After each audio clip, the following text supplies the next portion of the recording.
YouTube, Dawson Ryder here. Welcome to my review for episode 22 of BoonBoomger. This is the debut episode for Leo Rescue. We got the 119 power-up, 119, last week, and now we're debuting the mecha.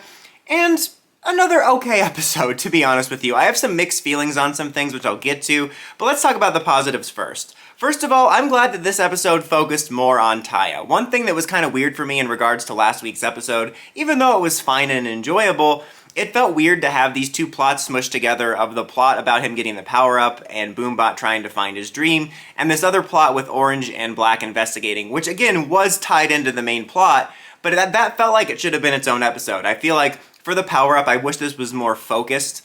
And so I liked that this had actual focus on his character, like it was about him. We brought back his sort of like acquaintance, mentor-like character or whatever he was, looking after his son, and that was a nice little callback. Like it wasn't the most engaging story, there were some funny bits about a tent monster, but it just made me happy that it focused on Taya. It just makes more sense to solely almost focus on the character you're getting the power-up for. And the overall debut fight for Leo Rescue was also really great. I know I always talk about how the fights are great, but it was really fun. Like you have the on-the-ground fire truck action, that sounded really weird, but it very much reminded me of Zenkaiger. There was a fight a few episodes back that reminded me of Zenkaiger where their mecha battles were very unique and always had a specific like way of doing things. It very much felt like that, but also with like the rescue aspect and putting out the fire also very much reminded me of scenes from Lightspeed Rescue when they would rescue civilians. And then like you had some cool scenes when it became the lion and it was like running up the hill. It was great.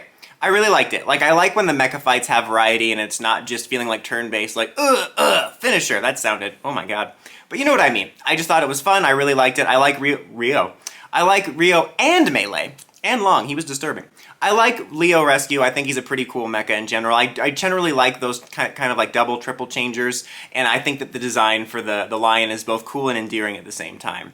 Speaking of, when they built him, I do like that they built off the mythology of the other like Beastbot cars, where they have that different kind of AI software compared to the other ones that are just cars, and I like that they called attention to the fact that when they were making it, that's how they made this one another sentient one, which built off existing mythology, which I really liked. So I gotta say, I am happy, even though I have some problems with the overall story, and I wish that the 119 Leo Rescue power-up stuff felt more impactful. I do really appreciate that they've actually spread this out to 3 episodes. The power-up, Leo Rescue, and then we're getting the mecha formation next week. As mentioned in last week's review, most Sentai I have seen, or a lot of Sentai I have seen, would try to shotgun these all into 1 episode, maybe 2. So I like that it kind of gives you 3 weeks of things to look forward to. I do appreciate that. And my last positive, kind of more side note observation is there was a funny scene where they were brainstorming, hey, what would our power-ups look like? And you have like Black Ranger looking like he's almost in a SWAT uniform or something, kind of like, or more like crowd control or whatever. And then Blue Ranger being like James Bond. Honestly, they're meant to look funny and cheap, but it kind of reminded me of Caramel Gold, where it low-key looks like I wouldn't mind if that existed, and it made me wish that they were getting a team power-up right now. Rumor has it the other Rangers are supposed to get a power-up. We don't know what that looks like yet. Could be a chest armor, but setting that knowledge aside for a second, I think this would have been a cool theme for a team power-up in a little mini-arc, where maybe the plot was Boondario was feeling guilty that all the Rangers are helping support his dream of going to the Grand Prix or whatever, and it's like, I want to help them achieve all their dreams, and then each one of them gets a power-up that has a different aesthetic based on their dream, or at least what Boondario perceived as their dream. I thought that could have been fun. Like, it was meant to be a gag, but I'm like, I wish this was happening. Alright, now on to the negatives. As I kind of mentioned a couple times during the positives, I wish that this just felt more impactful. Like, I feel like power-up episodes just should feel like more important, and this just feels kind of more fillery with the power-ups happening. Like this episode, like the reasoning for Leo Rescue, which I don't know if there would necessarily need to be a bigger reason, but it just felt boring that they're like, oh, we're just making this mecha because the power-up needs a mecha. Like that just felt so much like the curtain being pulled back of the whole toyetic aspect, and I just wish this was a bigger story. Like I like that this week's episode focused on Taya, and I like that they're spreading it out, but this could have been a really cool 3-part arc that maybe was character or story driven and made it feel really memorable, but as is, it just feels kind of almost fillery, and the only thing that makes it stop feeling fillery is The Magicians, one of the best shows of all time.